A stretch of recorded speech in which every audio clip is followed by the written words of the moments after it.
তো আমরা প্রথম দিন সন্ধ্যার দিকে চলে গিয়েছিলাম হলো রিজার্ভ বাজারের দিকে।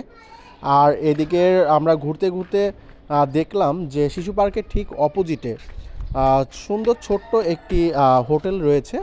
তো এখানে পেঁয়াজু ভাজা হচ্ছে।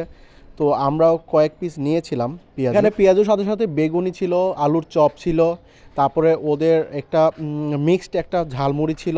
প্রথমে আমরা এই পেঁয়াজুটা নিয়েছিলাম টেস্ট করার জন্য কয়েক পিসের মতো।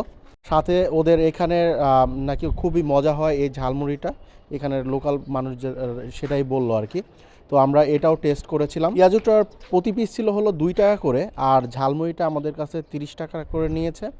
তো পেঁয়াজুটা বেশি ভালো লাগায় আমরা আরও কিছু অর্ডার দিয়ে ফেলেছিলাম। তো এমন করে অর্ডার দিতে দিতে প্রায় 40 থেকে 45 পিসের মতো আমরা পেঁয়াজু খেয়েছিলাম, কারণ এত টেস্ট ছিল এই পেঁয়াজু। এরপর আমরা চলে গিয়েছিলাম রিজার্ভ বাজারের বাস স্ট্যান্ডে, আর ওইখানের আরেক ফুড আইটেম ছিল, সেটা হলো মোগলাই পরোটা। তো ওইটার ফুটেজটা যদিও নেওয়া হয়নি, তবে ওইটাও খুবই মজা ছিল।